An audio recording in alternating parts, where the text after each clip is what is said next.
Estimados irmãos e irmãs,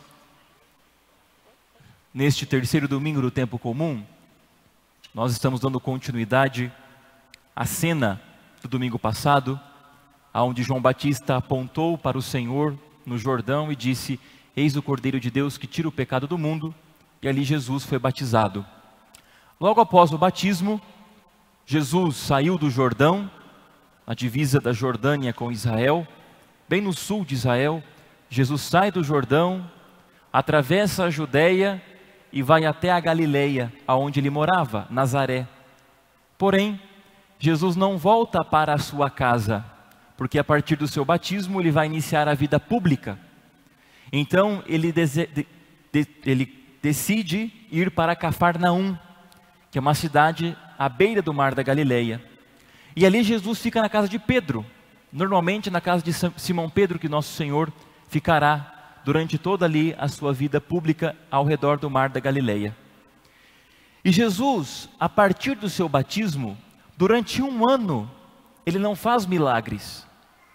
O milagre das bodas de Caná aconteceu 1 ano depois que Jesus começou a sua pregação. Porque Jesus, ele veio dar continuidade à pregação de João Batista. Jesus não veio abolir o Antigo Testamento, não veio abolir a lei, mas dar pleno cumprimento. Por isso, o primeiro anúncio antes de qualquer milagre é este que Jesus fez aqui: convertei-vos e crede no Evangelho. Durante 1 ano, nosso Senhor passou pregando, anunciando o reino de Deus e a conversão. E dentre estes que estavam ouvindo durante 1 ano Jesus falar, estavam os seus discípulos. Nós ouvimos o relato do Evangelho, parece algo que é cronológico. Jesus saiu, foi para Cafarnaum, chegou lá e convidou os apóstolos. Não. Como é que Jesus, um desconhecido, chegaria para os apóstolos e diria: deixem tudo e me sigam? Ninguém vai deixar trabalho, pai, barco, rede, sem ter o mínimo de contato com a pessoa. Chegasse um desconhecido no seu trabalho e dissesse assim: deixa tudo e vem e me segue, você iria? Por que eles fizeram isso? Porque eles já conheciam Jesus. Durante 1 ano, mais de 1 ano, eles já estavam ouvindo Jesus falar.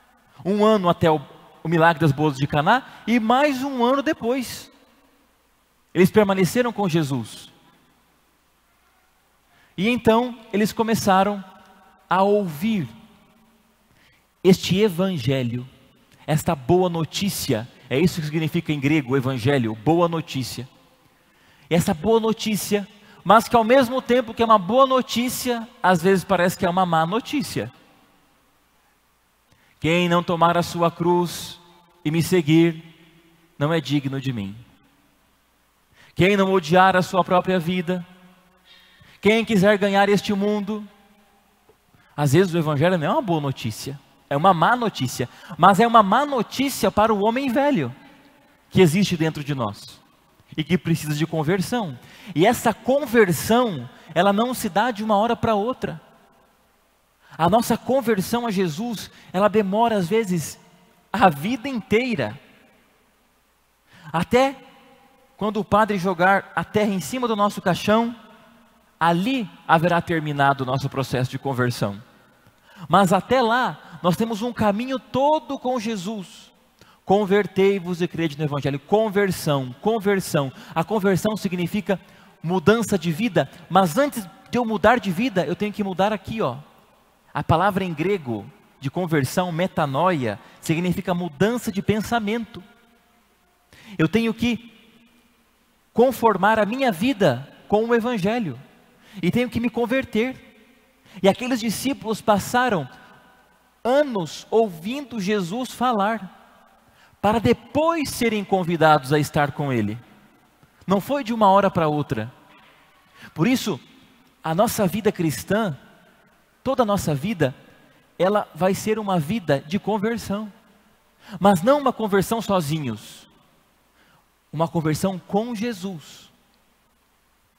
Jesus faz parte do processo de conversão. Ele não vem assim, aparece e diz: olha, esse momento aqui eu estou contigo. Aí ele sai. depois ele volta em outro momento, depois ele sai de cena, depois ele volta em outro momento. Não, ele está continuamente com os seus.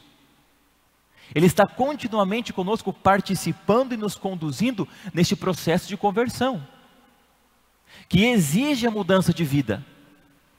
Ninguém que se aproximou de Jesus no Evangelho continuou a mesma pessoa, se aproximou de coração sincero.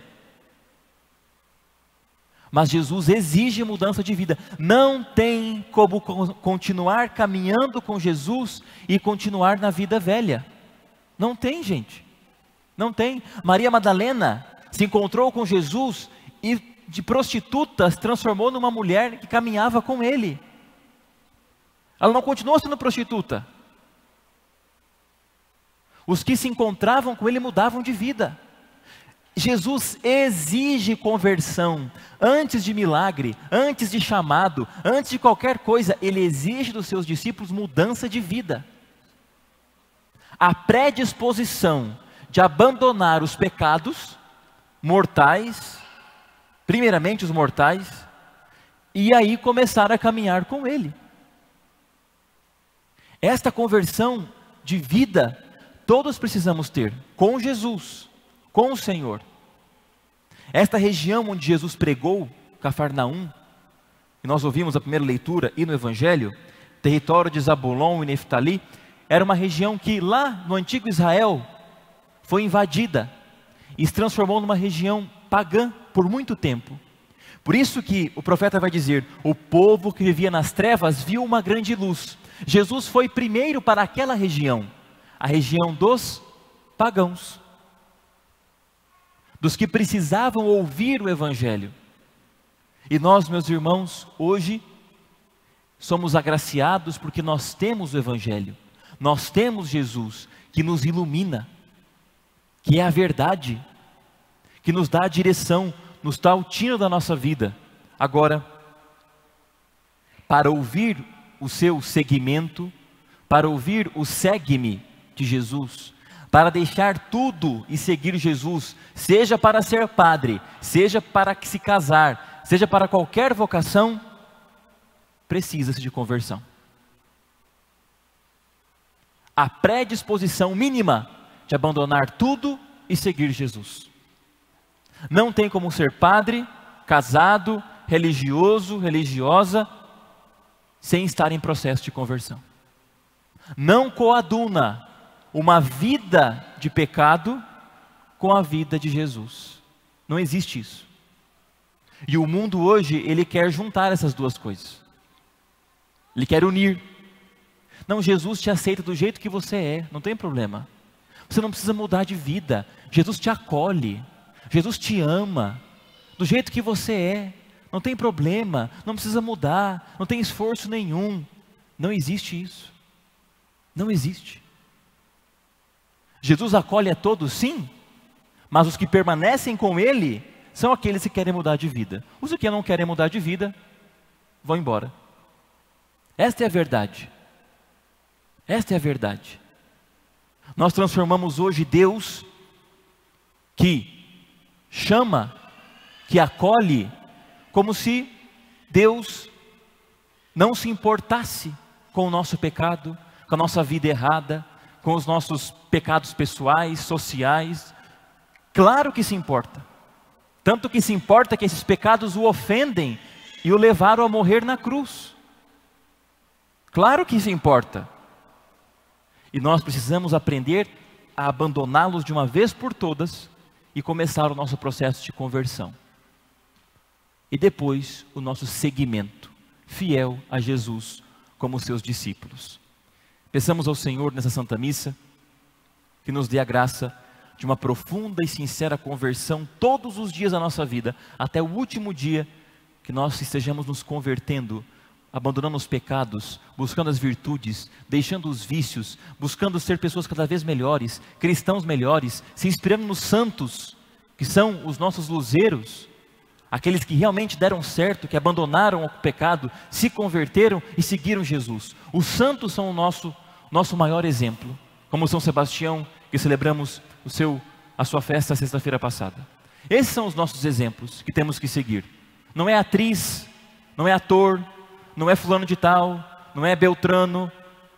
São os santos. Eles são a nossa forma.